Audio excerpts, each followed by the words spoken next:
When we're young, we have an amazing, positive outlook about how great life is going to be, but somewhere along the line, we forget to dream and end up settling.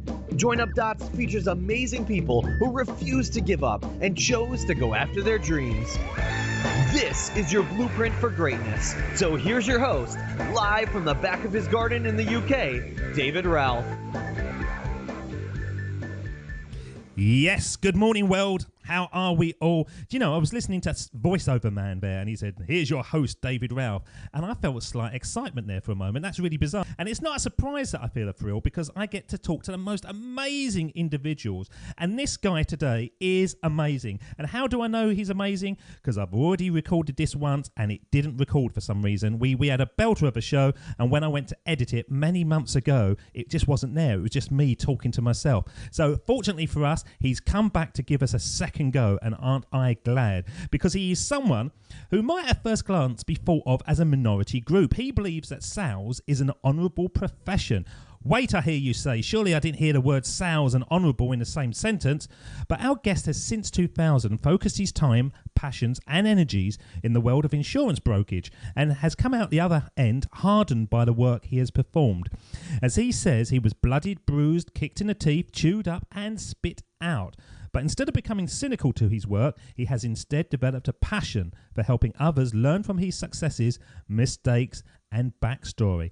The owner of Empowering Sales and founder of the Insurance Coach, he loves bringing value to salespeople, teams, and business owners through writing, speaking, classroom, and online training, focusing on four main areas: sales training, attitude, connections, and loyalty. So the question is, how has he remained true to his values? And another good question is, how does he break down the perception of old style sales techniques and reputations? And being a father, husband, and full-time employee too, how does he find the time to bring it all together? Well, let's find out as we bring on to the show for the second time to stop joining up dots one more, the one and only Brent Kelly. How are you, Brent? I am super. It's good to be on here again, David. This is great. I was so excited by that last bit, I screwed it up. So I'm going to go again. I'm going to give you another bit. Well, let's find out as we bring onto the show to start joining up dots, the one and only Brent Kelly. That was better. How are you doing, David? It's great to be here again. It's lovely to have you here, sir. Yeah, as I was saying in the intro, we did a belter. It was one of my favourite ones last time. We talked about how much you look like Steve Guttenberg from the Police Academy films. I remember that. Has that changed? Have you had more grey come into your plumage?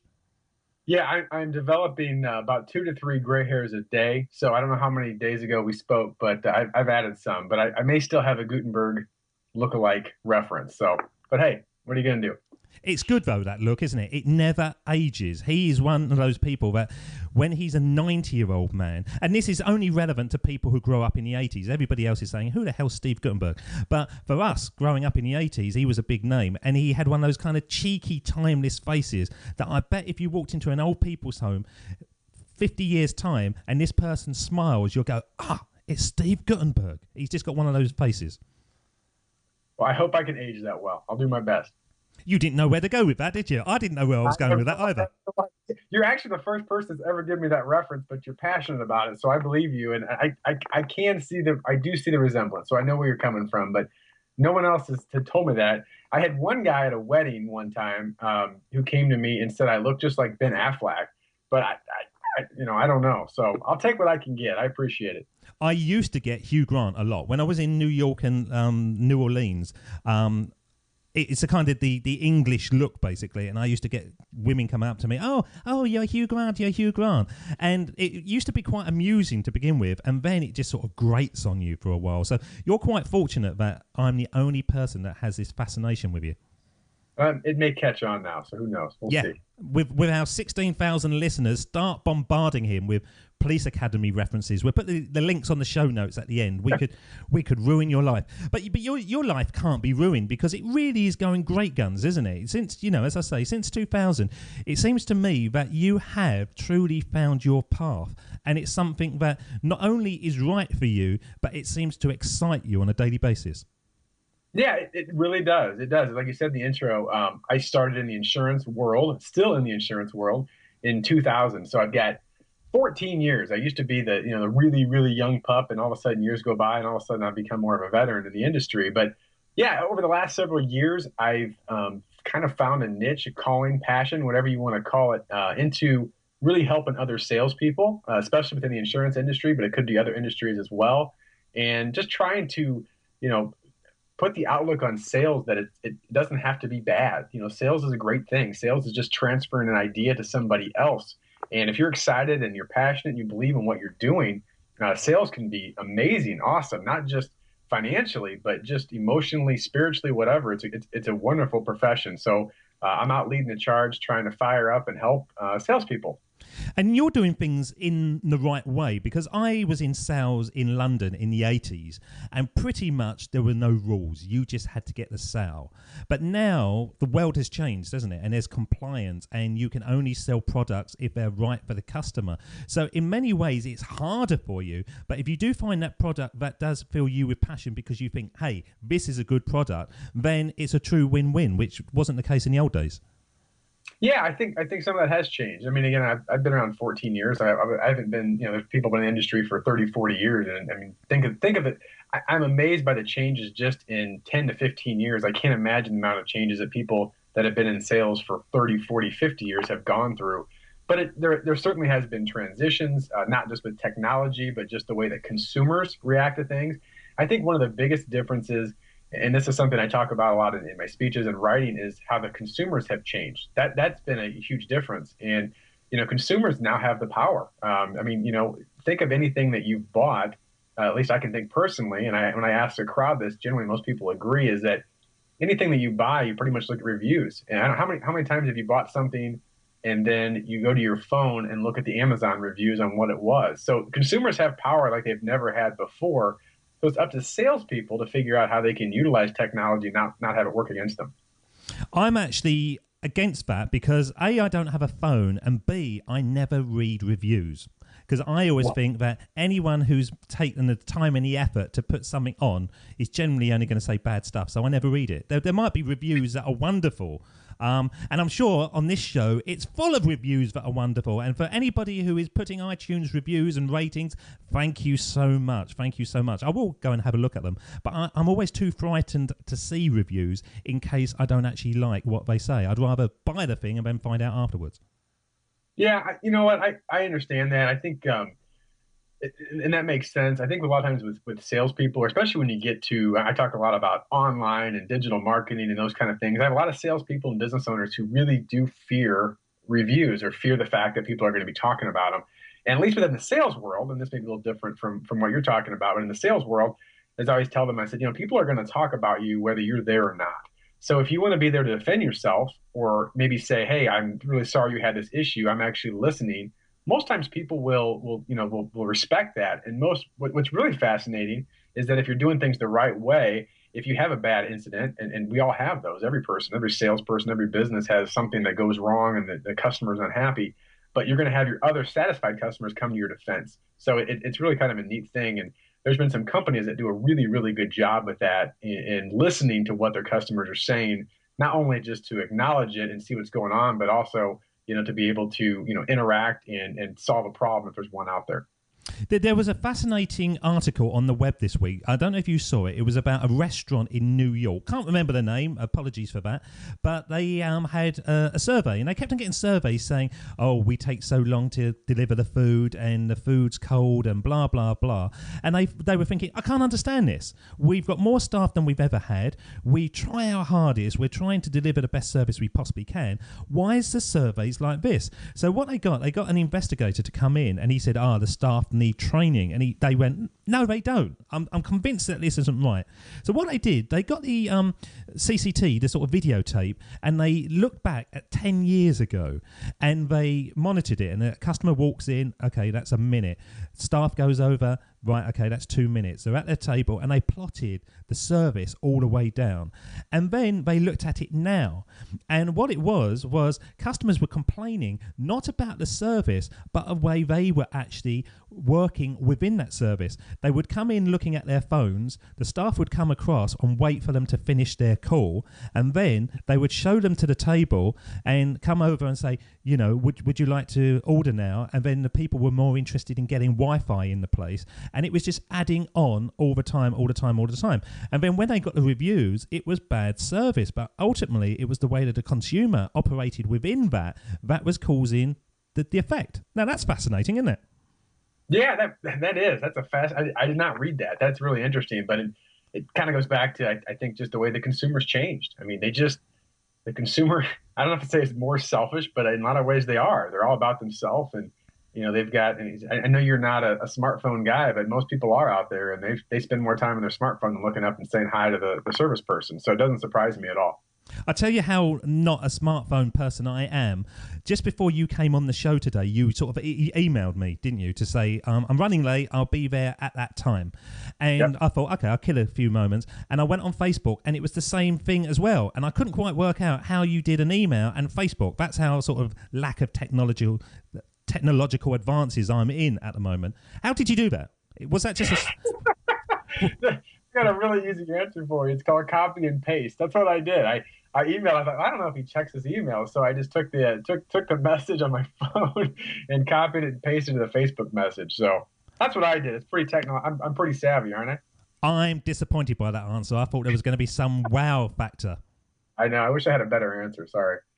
So if we go back in time, Brent, and we look at it, the thing that I sort of was fascinated was you went into the insurance industry and you say you came out bloodied, bruised, kicked in the teeth, chewed up and spit out. Why did you not become cynical to this work? Why didn't you walk away and go and, you know, work in McDonald's or something? What was it about that job that sort of kept you there and made you think that actually I can bring something good to the table? Yeah, I think that's a great question. I mean, and I was definitely, again, I started my career right out of college. So I was 22 years old when I got my first job at a good sized insurance agency in Milwaukee, Wisconsin. That's where I was. And by the way, great cheese and pretty good beer there too, if you're interested. But was in Milwaukee, and you know, I would go to business owners at 22, 23, 24 years old and really not know anything, you know, kind of just pretending that I knew a few things, and just had some experiences where I literally would go back to my car and sit down and just shake my head and just like, what am I doing? I don't want to do this.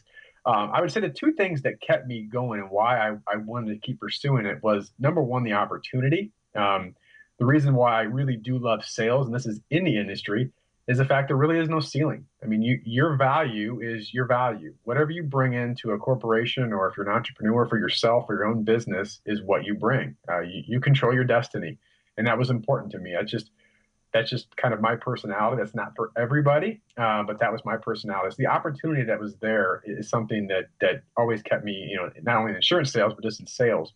And the second thing was the value and the relationships. Because even when I got beat up and spit out and all those kind of things that you mentioned, I still started developing relationships with people, and I could bring value to them. As I started to learn and grow certain things, I could see opportunities within that I could really serve people. You know, it wasn't just an insurance product or, you know, a policy. It was actually a relationship and transferring information and knowledge and help. And so that's why I love the sales business. That's why I stayed in the business. And you know, I think it's like anything. You know, we were talking a little bit before I got on about, you know, just your journey, and you know, you kind of have to grind it out. And the beginning is difficult, and you got to put a lot of time and effort. And there's some days that you feel like, why am I doing this? Because I'm not seeing any results. And then all of a sudden, the momentum changes. That pendulum, it shifts, and all of a sudden, all those hard hours and those long days that you put in suddenly come to fruition, and things start to happen. So what I want to do now, you know, my passions is those people that are struggling, that need some help, maybe need a kick in the pants, you know, whatever it is they need, is how can I help them get them over that same hump? Is it simply a case of building up momentum, or is it other things that come into play? I think it's a lot of things. I'm a big proponent, and I write a lot about this in my blog and talking to people. Is I think it's just those little actions you do each day. I think sometimes we look at the big picture and, I want to hit this big sales goal, or I want to have this amount of this, or whatever it may be.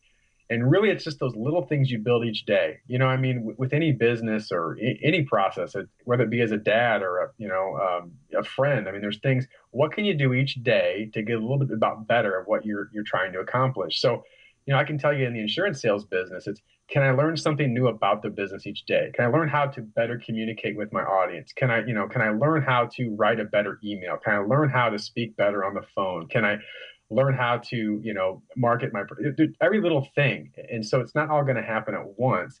So I don't know if it's momentum. I think it builds. I think if you do those daily disciplines every day and just continue to work on yourself to get better and better, things start to move. The needle starts to move, and it takes a while. And so again, I don't think it's anything that's going to happen overnight. And I think people that are chasing the overnight buck and the quick success get frustrated because it's not going to happen. And if it does, it doesn't last, because those relationships were built on, basically kind of the glass house syndrome. It falls apart. So, yeah, I don't know. It's a good question. I don't know that momentum just happens, but I think if you're consistent and persistent, you can build some momentum. I think you're absolutely spot on there. And I think the key thing that the listeners should realise, and I hope they do realise this, because it is common sense, that there are no quick routes, there's no overnight success. Even if you would see somebody for the very first time, like I was talking to a chap the other day, and he was talking about Ed Sheeran, and for most people think Ed Sheeran's an overnight success. He's suddenly come from nowhere and bang, but he was actually banging away at it for years and years and years, and just playing to 2 people and playing to 5 people and paying for his own fare on the bus and all that kind of stuff. And it is, as you say, it's just like chipping away at a dam, and you bang away, nothing happens, and then suddenly you get a little crack, and the little crack happens, and then once it starts going, it's full steam ahead, and you enjoy that. And I would hate people out there to think that there is a quick route, because there's not, is there? There's just not. No, there's not. And, an analogy that I heard a while back that I like analogies and visuals, because it just helps me. It's just my personality. I like to see things. But it was the visual of a skyscraper. And you think about a skyscraper, and, as you build a skyscraper, the first thing you have to do is what? You got to build the foundation. You got to go down. And so I see a lot of that same philosophy with people in any profession, especially the sales profession, is that sometimes you get rejected and rejected and rejected and rejected, and things don't go right. And you can look at that 2 ways. You can look at it, I'm just a failure, or you can look at you're building a foundation. And as you continue to build that foundation and grow, and again, you still got to make smart choices. So if you're doing, dumb things every day, you're not really building a good foundation. You're just getting no's. But if you're doing things the best that you know how and trying to learn and grow, as you build that, eventually all of a sudden it starts to go up. And then when you're done, you're like, wow, where did this thing come from? And it's funny you said that, because I did just do a blog post the other day about that. And I said, have you ever been to a city where maybe you haven't visited a city for a while, and all of a sudden you notice a brand new building, or if you're in a big city, a skyscraper, and like, where did that come from? It just happened overnight. Well, no, it took years. And that's with anybody. And you think of anybody that's successful, it's easy to look at somebody on TV, or that you see it's a speaker or something, and go, oh, that must be nice. It just happened for them.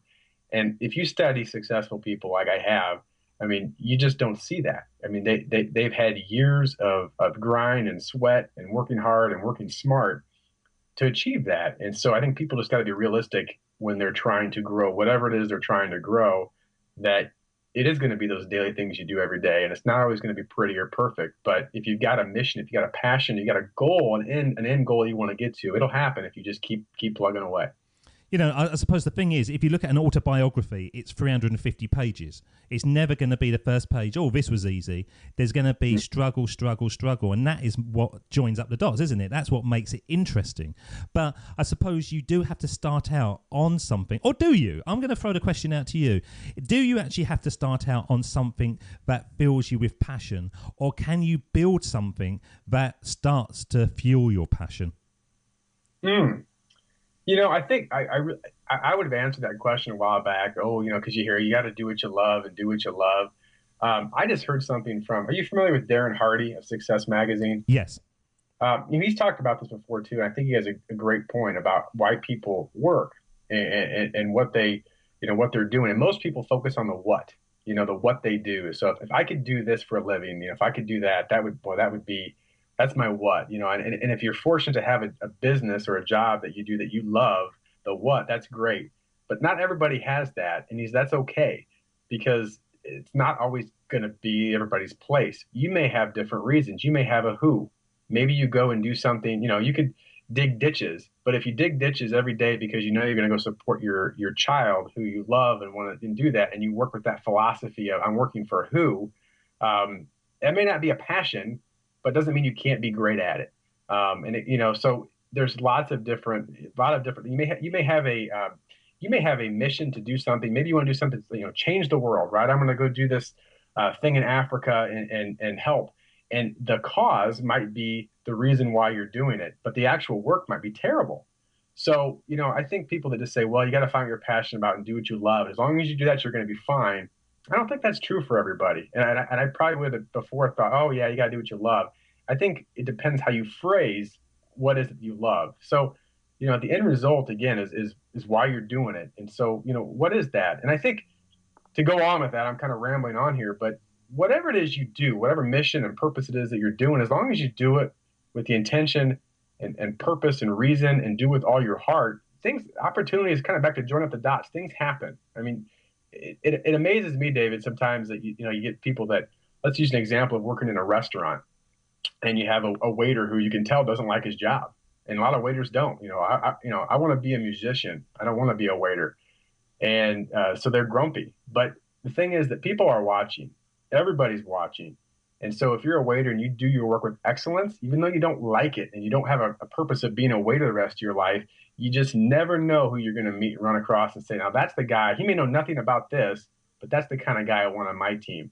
How do I get him? So I don't know. I rambled everywhere there, but opportunities are everywhere. And, I think that passion is part of it, but passion can't be, I don't think, the be all end all of work every day. Does that make sense? It makes total sense. And I'm going to play you a little clip here and see what you think of this and see if you can tell me who it is. My father could have been a great comedian, but he didn't believe that was possible for him. And so he made a conservative choice. Instead, he got a safe job as an accountant. And when I was 12 years old, he was let go from that safe job. And our family had to do whatever we could to survive. I learned many great lessons from my father, not the least of which was that you can fail at what you don't want. So you might as well take a chance on doing what you love. Do you know who that is? Was that Jim Carrey? It was Jim Carrey. It was old Ace Ventura himself. And wow. He did that recently, and I throw it in the show all the time. I know it doesn't really fit into the show, but I just love the message so much, and I think it's so powerful, and especially combined with the Steve Jobs speech, which we play generally all the time. I just think it really, for me, it's my blueprint, and I listen to that and I think, yes, why are we not taking more risks in life? And there's so many reasons for it. There's so many reasons that people got jobs and they've got responsibilities and they have to pay the bills and all those kind of things. But more often than not now, when I'm speaking to these people that are successful, they had those same issues as well. They had those same responsibilities and they've managed to work around them. And a lot of the people out there that I speak to, if not all of them, will pretty much say those responsibilities are just an excuse for not finding a way around it. What do you think about that? Yeah, I think that's very true. That's a great speech, by the way. I've never heard that. You said that's new? That's probably about a month or half ago. I heard it and I thought, I'm having that, and I took that bit. Yeah. And now I'm starting to see more people mention it, so it's coming to the surface. But I think it's because it's Jim Carrey. You don't expect him to say something so profound. Yeah, no, I think you're right, and with I know your audience, a lot of entrepreneurs and people trying to move and shake out there, and I don't know, I can't speak for everybody else. I can say the reason why I was doing, why I'm doing the empowering sales and why I've kind of branched out a little bit. Yeah, I'm passionate about it. I really am, and I want to help people.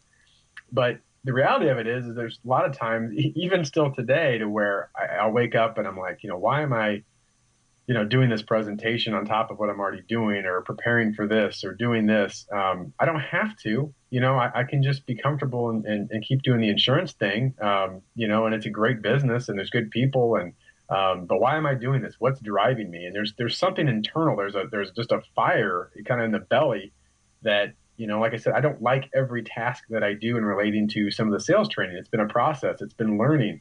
There's been a lot of times where I've gotten, knocked down there too. But I believe in the end, the outcome, and how it can help people. And so, that's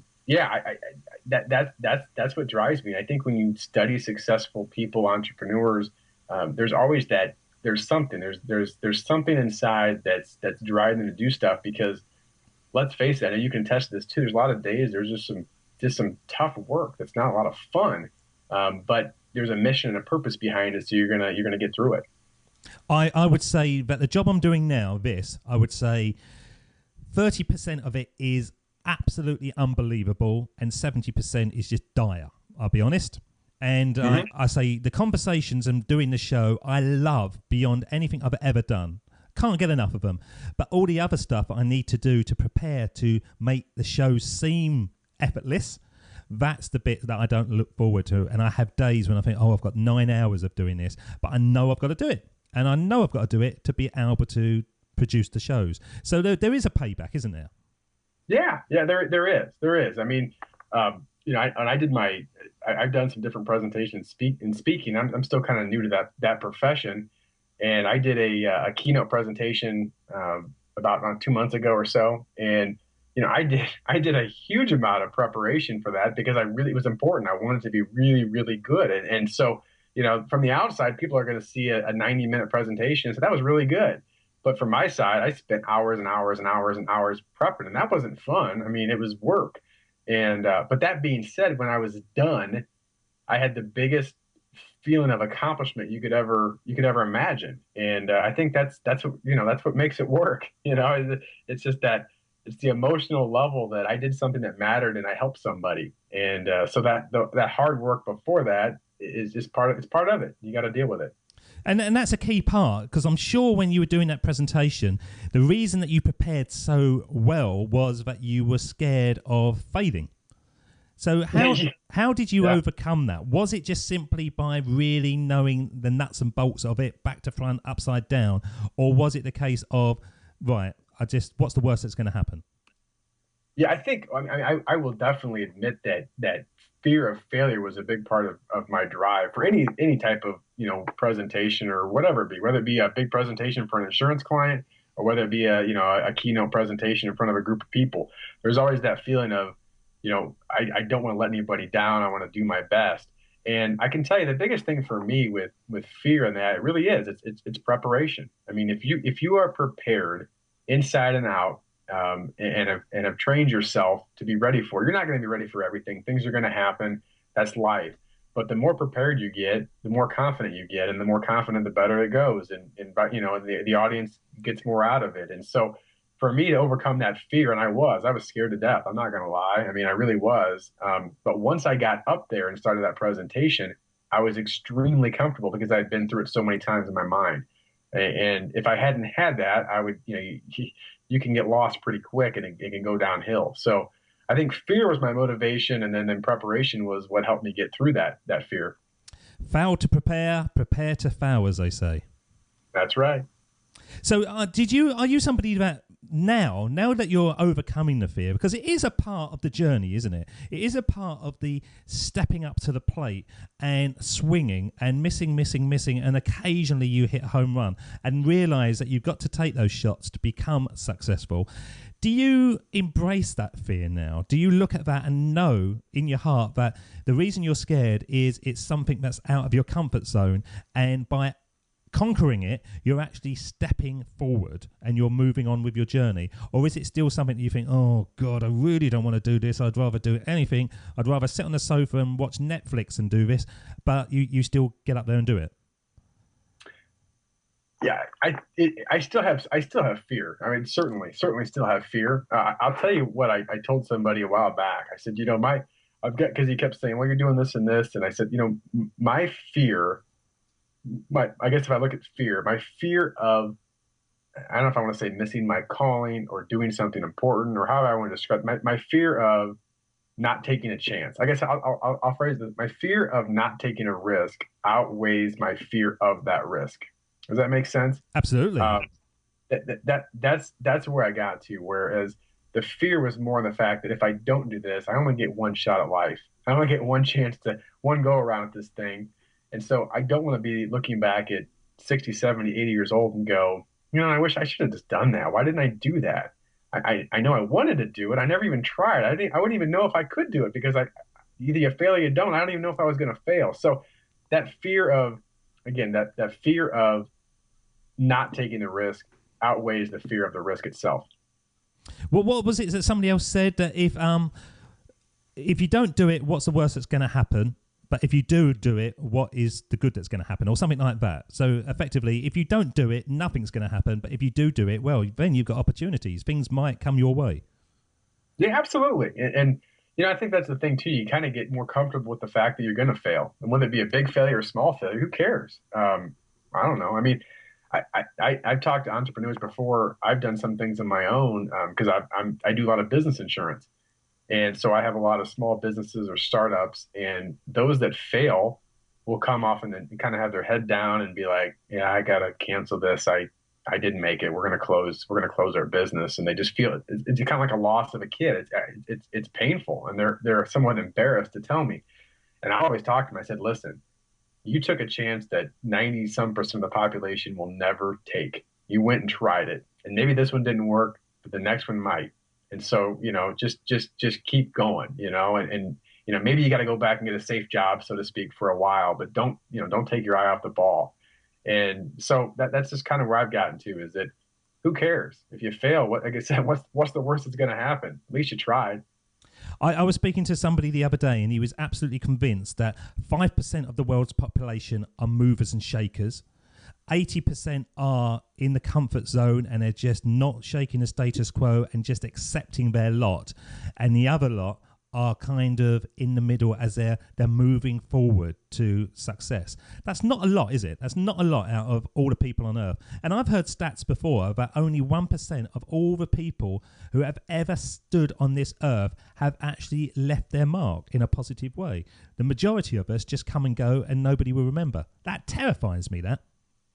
Yeah, that's a terrifying stat. It really is. I think a lot of people are just inclined and trained to the fact that they're just going to be what they're going to be. I'm going to be this, and that's what I'm going to be. And I think the book. I read all kinds of books, but that brings a quote to mind. The book from John Acuff called "Quitter," and I believe he always talks about how people will say, "Well, I'm a teacher, but I've always wanted to do this," or "I'm this, but I've always wanted to do this."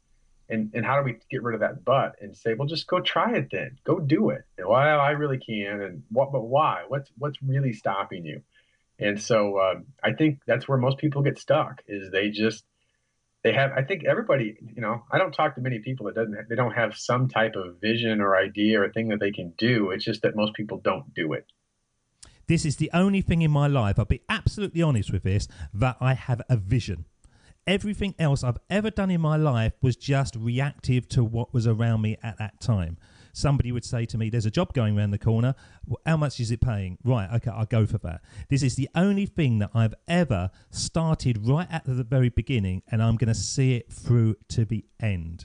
And that kind of, I'm proud in one side, and then the other side, I feel ashamed that I've got to the age of 44 and it's the first time ever that I've tried something to leave my mark, even though that fact that I said before frightens me stupid. Yeah, the age thing is interesting because I sense a little bit myself too, David. I mean, I'm 36 and I'm kind of like, why did I even wait till now to start to do some of this stuff? I should have done it earlier, but what's the I can't remember the age, but I don't know if in England you guys have any Kentucky Fried Chicken. But you heard of Colonel Sanders over here at KFC? Yeah. Everyone knows the Colonel. Well, yeah, the Colonel. I don't think. I want to say he was in his 70s before he did his first thing of chicken. So hey, it's never too late, and that's. I do talk to people that are in their 40s or 50s and like, well, I tell you the saddest thing I hear. And I heard this the other day from somebody who I know really well. And, I was just kind of asking how things were going and, oh, they're all right. And, but my work, this department, he's kind of a jerk. I'm like, oh, okay. And I'm like, I was asking, have you ever thought about doing anything else? Well, no, because I'm only 12 years from retirement. And I just was like, it kind of struck me that, so you're just gonna just sit there not really happy for 12 years because that's when your retirement is. And it's, but I think a lot of people are that way, and that's what they're thinking is just, well, I'm just gonna get through it. And so, it's just a point where I don't want to survive life. I want to embrace it, because, what fun is that? Life should be fun, and there's responsibilities, there's bills. I get all that, there is, and you got to take care of your family and all those kind of things. But I think people will feel passion and energy from you. When they do that, you're going to have a lot more success than just kind of mumbling through. No, I think that's true. And I've got this theory now with the internet that people can buy into passion more easily than they've ever had before. If you go back, say, 50 years, you would pretty much go to an office and you would come home to your town and you would stay in that kind of area. Then as we've moved on and transport's become easier and flying has become easier, then we're sort of like stretching out. But now, because of the internet, people can hear stories not just from their vicinity, but they can listen to tales like yourself in America and Australia, and you can see that there is a global movement of people trying to do things. And it's that moment when you're aware of, there is more things out there, and you start to know too much. That's when things start to shift on their axis, and for a while it becomes a bit wobbly because hang on, this isn't the path that I thought I should be on. This is the path that somebody else told me I should be on, or it was expected of me. But so-and-so in America, he's doing that, and that bloke in Australia is doing that. I think I can do that, but I don't know how to do that. How do I do that? And then you start researching, don't you? And you start looking into it. So I've got this dream that our kids will be able to connect to ways of learning more quickly than we've ever been able to, and subsequently they will have more opportunities than going down that corporate route that we've all done. Yeah. Oh, I'm with you. And it's already changing so quickly. And just to go on that point, what you said, with the internet itself, I mean, you're right. It has totally changed the landscape. It's made me be able to do a lot of things that I'm doing, for sure.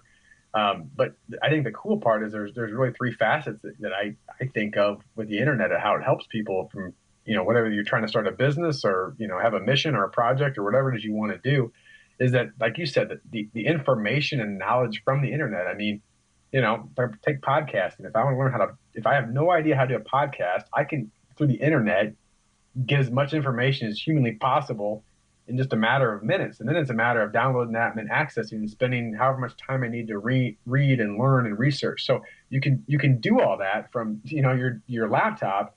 And then secondly is you can now take that information and turn that into content of some kind, or however that's going to be, information back to the general public. And now you've got this information, how can I utilize it and then serve people with it? And then finally, the audience back on the internet, they come the other way around. I mean, they can find you. And I think what's interesting is that I think most people, and everybody's got certain skill sets and strengths that they can utilize that makes them who they are. But the cool thing about the internet too is that oftentimes there's these skill sets that most people go, well, there's no audience for that. Like, no one else likes bugs.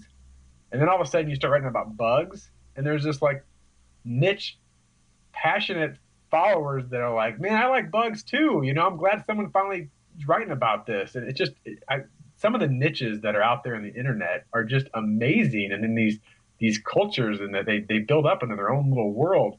So I think you can learn from the internet, and then you can create because of that information, and then the audience is there waiting for you out there. So it does. It just takes the whole world, shrinks it, and everybody can communicate. It's amazing. The most powerful two words I reckon now are how to. If you go to the Google and you type in how to whatever, somebody will tell you the answer. And, I pretty much, as you say, when I started doing this podcast, other than wanting to do it, I hadn't a clue. And actually, the hardest part was I bought a little mixer, which I don't actually know if it does anything, to be honest. It just flashes when I talk. But that was the hardest thing, knowing which wires to plug into that. Everything else, I just went onto Google and typed how to, and within a couple of days, I was up and running. And that's astonishing. And it didn't cost me anything other than, the internet connection. Yeah, I got to give you a quick example. It just fascinates me. I don't know why, but so I had a friend I went to high school with, and I saw him, I don't know, 15 years later, and somewhere, and actually it was I think it was at a Memorial Day service somewhere in the town we grew up. And I came back, and anyway, he comes out and he's playing the bagpipes, right? Bagpipes.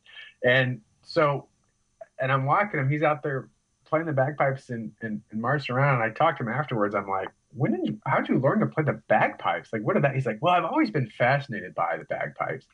And so what I did was I went to Amazon and I bought bagpipes. And then I went to YouTube and watched videos on how to play the bagpipes. And I practiced for a year. I just was like, like, to me, that's pretty amazing. Like, you just wanted to learn the bagpipes, so he bought it off the internet and then learned how to play on the internet. And then he's out playing in front of me. And that kind of stuff just fascinates me. Well, was he a single man, or did he have no neighbors? You know what? He actually lives out in the country, so that makes sense. But there's actually another guy in my small town I live in, about, I don't know, 4 blocks down the road, that I can tell is practicing, and those are so loud.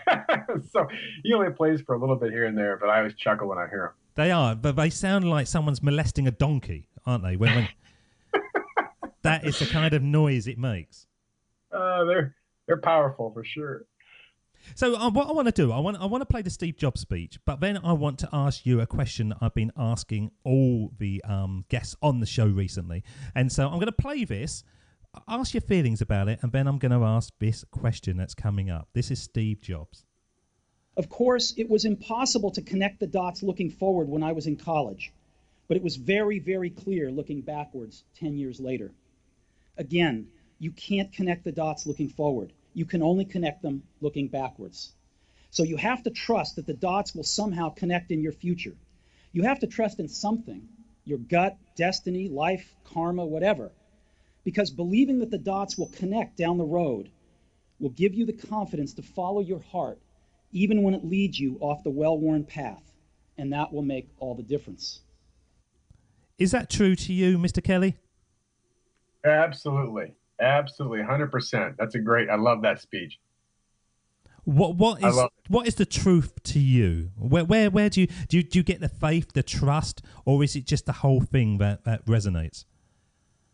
Again, I know obviously just the podcast you have here, David, connect the dots. I love the concept behind it, and obviously he talks about it in that speech about connecting the dots, because to move forward, we don't often look back, and looking back, you start to see different patterns and relationships and things that have happened over life.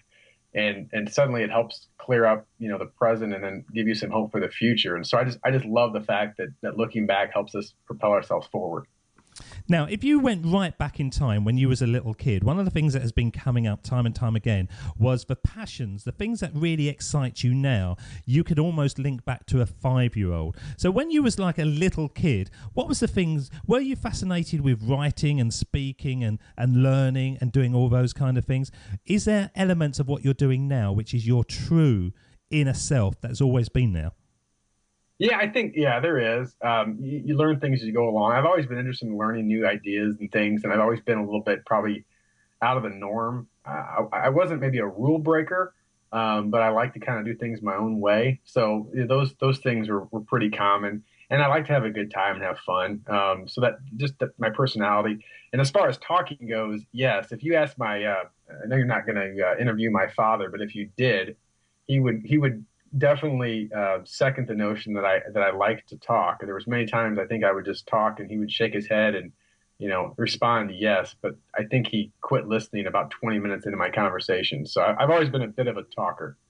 It is fascinating, though, isn't it? That time and time and time again, my guests are telling me, and I now emphasize this because I really think this is a key point and a starting point to people's entrepreneurial or dream searching or their leap of faith, that when we are saying find your passion, you already know it. And your passion is the things that you would have done when you was a 5-year-old. That is your passion. That is the things. Look back on the things. Ask your mum and dad if they're still around. Ask your brother and sister, do you remember what I really liked doing when I was a kid? And more often than not, with the power and opportunities of the internet we've got, you can start building communities. You can start building businesses around those passions. And I think that is where we can stop saying find your passion, because that's just one of those phrases that just annoys the hell out of me, because you can't see your passion until it smacks you in the face, and start actually researching your passion, and you will find that it's the things that you do for nothing. And that's when you was a kid. It's that hybrid of playing and work. Yeah, I 100% agree. And it really is.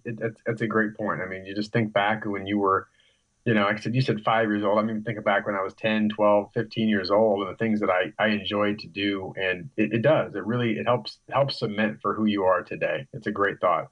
Because does it annoy you, that thing, when they say find your passion, especially when you're struggling and you're in a job and you don't like it and stuff, and people go, oh, when you find the thing you're passionate, oh, just tell me what that thing is, because I just tell me, and it gives me a head start, because for years I heard that and it used to drive me mental, especially when they used to say, when you find it, you will know. Now, actually, I know that that's absolutely true, but for years and years and years, I would have punched him in the face for saying that. Just tell me what my passion was.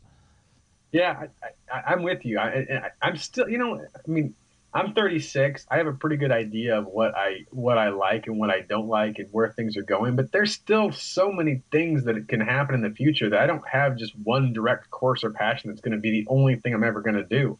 I think it goes back to fear of failure. The more things that you try and fail at, the better idea you're going to learn of what works for you and what doesn't. And so if you don't try anything, if you just sit there and do the same thing, you may never find it, because I don't think finding your passion is about just like sitting there and looking up at the clouds and imagining, oh, this is my passion. But I think sometimes you got to get out there and put your nose to the grindstone and do some work and do some things. And all of a sudden you might hit, that point it might go, okay, now this rings true to my heart. This is who I am. So I think some of it comes with actually being, you got to be proactive. You can't just be reactive. It's funny you say clouds, because when I left my office, this girl said to me, what are you going to do? And I said, I'm going to lay on the grass and watch the clouds. And my thought of it was that at last I'm going to have some free time to myself, because I am now self-employed. I'm an entrepreneur. And I don't think I've seen one cloud. I've just seen an office, basically, day after day after day. But there is that realization for me that clouds is what I'm aiming for. I'm aiming for that time when I can go, yeah, I don't need to work today because it's all running on automatic pilot. I'm just going to take some time off. Obviously, I'm not going to lay there and watch clouds, but it's that kind of time freedom thing that I'm looking for. So it's funny that you say clouds, because that's what I'm aiming for. Well, there you go. Well, but see, you've done and you continue to do the hard work to where it allows yourself to go look at the clouds. But if you had no passion, if you had no job and no motivation or whatever, and your idea was that I'm not sure any idea what I'm going to do for the next 30 years of my life, but I'm going to go look at the clouds and figure it out, that's where I think you might have a problem. But as far as clouds go, I love looking at clouds. They're awesome. So I'm with you there. Right, here's the big question. In the join up dots timeline, every single person has got a big dot. It's a dot in their life that they can look back and go, yes, I started becoming Brent Kelly that I am now at that point. A lot of the time, that big dot is a dark point where they look back on it and go, oh, that was terrible. That was really awful time, but I wouldn't be here now. Have you got a big dot that you can tell us about? Yeah, I will say this too. I think that I have a big dot and I have other little dots that along the way. But thinking back from just a business, personal development, growth dot, that's been huge because it's been a big part of who I am and how I've grown. When I was an intern, I went to school at University of Illinois. My last semester of my senior year, I worked for, actually it was a life insurance agency. And that was before I even knew I was going to go in the world of insurance. But the guy I worked for, he was a life insurance guy, but he was just a neat guy. He was one of those guys that just, he's a magnetic guy. You were attracted to him. And when I left the last day, he handed me 3 books and he signed each one of them and said, read these 3 books and always remember to work on yourself harder than you work on any job, because, you're always going to be here. The job may not. And he gave me 3 books. He gave me Think and Grow Rich. He gave me Rhinoceros Success and The Richest Man in Babylon.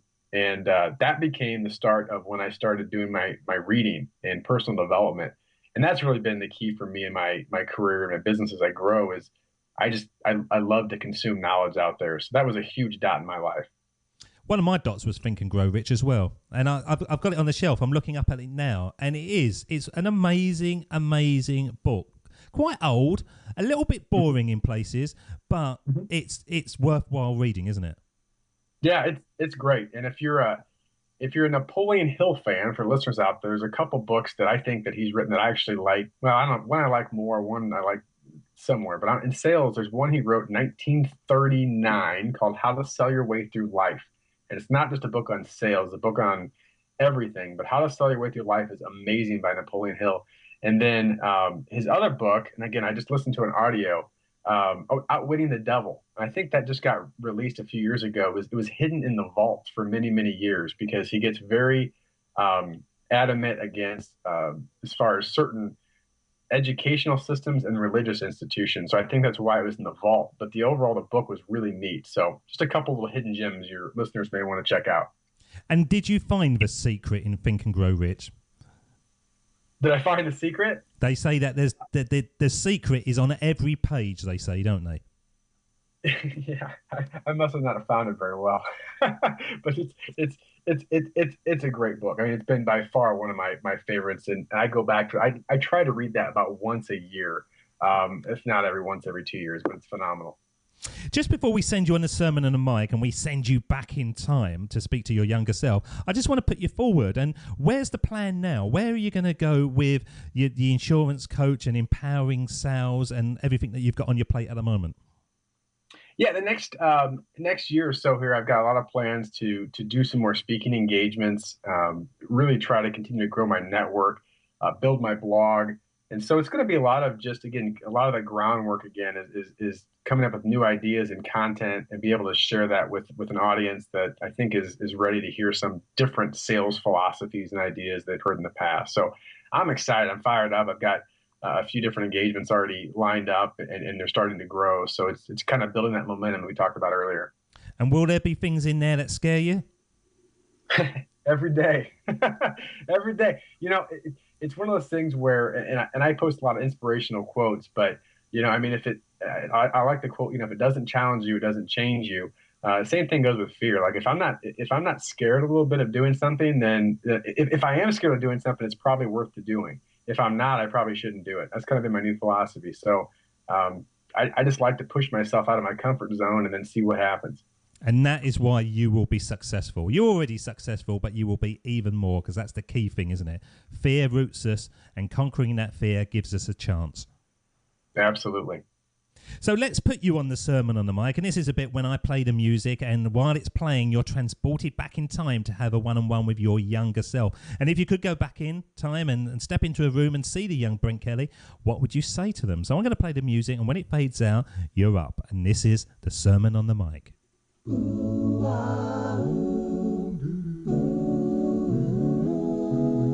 Here we go with the best bit of the show, the Sermon on the Mic, the Sermon on the Mic.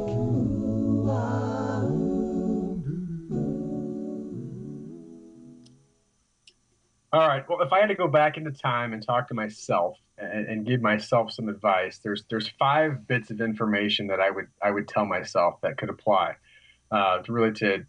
we'll talk to myself as 20 years old. That seems to be a big pivotal point in my life. Number 1 is I would tell myself to always work harder on yourself than your business. And I mentioned that earlier. My favorite quote is from Jim Rohn, the late great Jim Rohn, is you work hard on your job, you can make a living. If you work hard on yourself, you can make a fortune. And so I constantly tell myself to invest in personal development, continue to grow each and every day, build yourself. Number 2 is I would tell myself that everything that you do is about tied into positive relationships that you build. And that could be family, friends, business contacts. It doesn't matter. Every person you come in contact is an opportunity to give value or to suck it from them. And so you want to build those relationships and give people the best of what you have. And every relationship you have is a chance to make a difference. So I would focus on always trying to build and grow relationships. And third, I would tell myself to be very focused, to stay away from as many distractions as I could. And what I would say is when you're working, work. And when you're playing, play. and I still struggle with this one today. This is one of my hardest ones, was that, focus specifically. If you've got an hour and a half of something you need to create or work on, then work on it. Don't get distracted by dings or people knocking on your door. Be focused on what you're doing when you're working. And then when the flip side, when it's time to you're done and you put the hard work in, and whether it be playing with your friends or your kids or whatever it is that you're doing, then play, put the work away, and then focus on each one as they come. Number 4, I tell myself to take care of my body today. I wouldn't care how young I was when I was talking to myself. It's easy when you're young to think that you're invincible. No one's going to hurt you. You can't do anything wrong. I can do whatever I want. But the reality of it is the choices you make today, and I would tell myself, may not show up tomorrow, but they will catch up with you. So mentally, emotionally, physically, you got to be all those things to be prepared. So take care of your body today. And then number 5 kind of goes along with that, is I would tell myself to start building winning habits now. Because habits, you can create good habits and you can create bad habits. And obviously they go 2 different directions. And so if you don't brush your teeth tomorrow, your teeth aren't going to go rotten. But if you continue that, over time, you're going to be seeing a dentist and not like it. The same as the flip side with good habits. If you just do little things each day, that create those habits, you're going to start to see yourself grow. So, find the 2 or 3 things that you can do, whether it be part of a book or exercise or whatever it is. Listen to the Join Up Dots podcast. That would probably be a good habit to start. And you do that every day. And then as you get older, those habits are going to create momentum for yourself. So those are the 5 that I would tell myself, and I'm still working on today. So the interesting one in the middle was the work and the play, keeping those separate, because people like Richard Branson actually says, I don't believe in work and I don't believe in play. It's just living. He actually thinks that the ultimate success is when the 2 blend in together. Yeah, I actually have heard him. And I think for me, I totally understand that philosophy, what he's saying. I think part of that is when you're working, it needs to be enjoyable. You need to work hard and have passion behind that. I think why I would tell myself that is because I have a habit of, starting to do something. I would use a project, for example, that I'm working on, and it's very easy to get distracted because the work gets hard. So instead of continuing to work or do it, I'll take time off and go do something else. So from my perspective, I just feel that it's important to allocate some time to, get the thing done. You need to get the thing done. And then when it's time to go play, which you should, you need that downtime, and that rest time is to go do that and not get sucked back into work. But obviously, Richard Branson's had a lot more success than I'll ever have, so I certainly appreciate his viewpoint. How do people connect with you, Brent? And the best way to connect me is just go to my website, and that's brentmkelly.com, brentmkelly.com, and then all my contacts are on there, or you can just Google my name, and hopefully I'll come up. We will have all the links to your work on our show notes. Mate, it's been an absolute delight to have you on the first time, and you've been even better the second time. So in a way, I'm glad it went wrong the first time. Thank you so much for spending time with us today, joining up those dots. And please come back again when you have more dots to join up, because I do believe that by joining up those dots and connecting our past is the best way to build our futures. Brent Kelly, thank you so much. Thank you, David. It was great. David doesn't want you to become a faded version of the brilliant self you were once to become. So he's put together an amazing guide for you called the 8 Pieces of Advice that every successful entrepreneur practices, including the 2 that changed his life. Head over to joinupdots.com to download this amazing guide for free, and we'll see you tomorrow on Join Up Dots.